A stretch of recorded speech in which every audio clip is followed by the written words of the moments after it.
नमस्कार दोस्तों, defence news Hindi में आपका स्वागत है। आज की मुख्य खबरें। ईरान के नए राष्ट्रपति ने अमेरिका को दिया डायरेक्ट ट्रेलर, कहा दबाव में नहीं आएगा हमारा देश। ईरान के नवनिर्वाचित राष्ट्रपति मसूद पेजेश्कियन ने पहली बार अमेरिका को खुला ट्रेलर दे दिया। डॉक्टर पेजेश्कियन ने अमेरिका से चेतावनी भरे लहजे में कहा कि उनकी सरकार राष्ट्रीय हितों और शांति की पूर्व शर्त के अनुरूप सभी देशों के साथ संतुलित संबंध स्थापित करेगी, लेकिन अमेरिका पर जोर देते हुए कहा कि उनका देश दबाव में नहीं आएगा। मसूद पेजेश्कियन ने शुक्रवार देर रात देश के सरकारी अखबार तेहरान टाइम्स में नई दुनिया के लिए मेरा संदेश शीर्षक से लिखा, जिसमें नवीनतम राष्ट्रपति चुनाव की प्रशंसा की गई है, जिसने उल्लेखनीय स्थिरता का प्रदर्शन किया।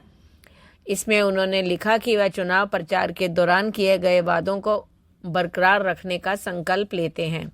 अगला, अमेरिका के पूर्व राष्ट्रपति डोनाल्ड ट्रंप पर चुनावी सभा के दौरान फायरिंग, चेहरे पर लगा खून, हमलावर की मौत। अमेरिका में होने वाले राष्ट्रपति चुनाव से पहले बड़ी हिंसा वारदात हुई है। पेंसिल्वेनिया के बटलर में डोनाल्ड ट्रंप की रैली में गोलाबारी हुई है। घटना के बाद अमेरिका के पूर्व राष्ट्रपति ट्रंप को अमेरिकी सीक्रेट सर्विस एजेंट तुरंत मंच से बाहर ले गए। सामने आए वीडियो में देखा जा सकता है कि डोनाल्ड ट्रंप गोलियां चलने के बाद वहीं पोडियम पर झुक जाते हैं, जिसके बाद सीक्रेट सर्विस उनके सिक्योरिटी गार्ड उन्हें घेर लेते हैं। सोशल मीडिया पर वायरल हुए वीडियो में ट्रंप के कान से खून बहता देखा जा सकता है। अधिकारी ने कहा कि हमने सुरक्षा उपाय लागू किए हैं, जांच की जा रही है। बटलर काउंटी के जिला अटॉर्नी रिचर्ड गोल्डिंगर ने कहा कि संदिग्ध बंदूकधारी को मार गिराया गया है। अगला, चीन के मिसाइल परीक्षण के पीछे क्या छुपी है ताइवान पर कब्जे की रणनीति। ताइपे की सुरक्षा एजेंसियां हुई अलर्ट। चीन ने ताइवान पर कब्जे की रणनीति तैयार कर ली है। ताइवान के निकट चीन का नया मिसाइल परीक्षण उसी रणनीति का एक हिस्सा हो सकता है। ऐसे में ताइवान भी सतर्क हो गया है। ताइपे के रक्षा मंत्रालय ने शनिवार को कहा कि वह चीन की मिसाइल इकाई के परीक्षणों पर नजर रख रहा है और उसकी वायुसेना ने अपनी सतर्कता बढ़ा दी है। बता दें कि चीन स्वशासित द्वीप में 1600 किलोमीटर से अधिक दूर के क्षेत्र में वह परीक्षण कर रहा है। चीन ताइवान को अपना हिस्सा मानता है और उसका कहना है कि इसे मुख्य भूभाग के साथ सिर्फ फिर से एकीकृत किया जाना चाहिए। अगला, चीन के रॉकेट हो रहे फुस।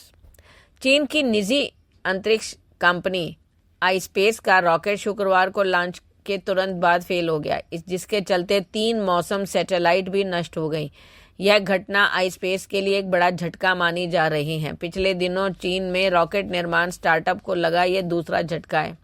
इसके परिणाम स्वरूप वैश्विक मौसम पूर्वानुमान और भूकंप की चेतावनी के लिए एक कमर्शियल समूह के 3 सैटेलाइट नष्ट हो गए।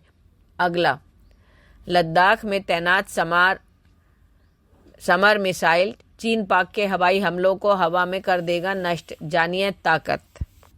भारतीय सेना ने हाल ही में कारगिल विजय दिवस के 25वें साल के मौके पर नो योर आर्मी प्रोग्राम रखा। कारगिल हेलीपैड पर सेना के कई हथियार, मिसाइल और यंत्रों को प्रदर्शित किया गया।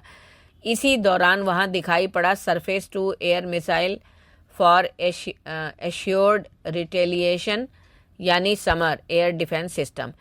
यह एयर डिफेंस सिस्टम लद्दाख में सीमा के नज़दीक तैनात किया गया। इस मिसाइल सिस्टम को पिछले साल दिसंबर में ही सेना में शामिल किया गया है।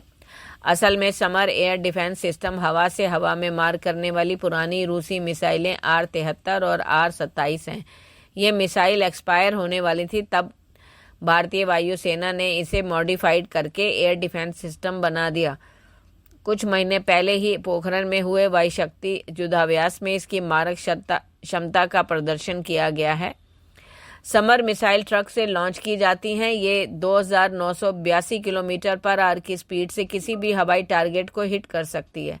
इस मिसाइल सिस्टम का संचालन वायुसेना की BRD यूनिट करती है। ये किसी भी तरह के हवाई टारगेट यानी हेलीकॉप्टर और फाइटर जेट्स को निशाना बना सकता है।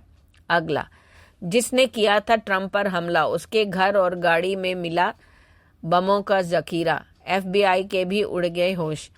अमेरिका के पूर्व राष्ट्रपति डोनाल्ड ट्रंप की रैली में गोली चलाने के संदिग्ध व्यक्ति के घर और गाड़ी के तलाशी लेने के बाद जो सामग्री बरामद हुई है उसे देखकर सिर्फ अमेरिका पुलिस ही नहीं बल्कि फेडरल ब्यूरो ऑफ इन्वेस्टिगेशन यानी FBI के भी होश उड़ गए हैं। पुलिस की जांच में हमलावर की गाड़ी में बम बनाने की सामग्री मिली है। कानून प्रवर्तन अधिकारियों ने AP को यह जानकारी दी। उन्होंने बताया कि संदिग्ध के घर में भी बम बनाने की सामग्री मिली है। बमों का ऐसा जखीरा देखकर हर कोई हैरान है। धन्यवाद।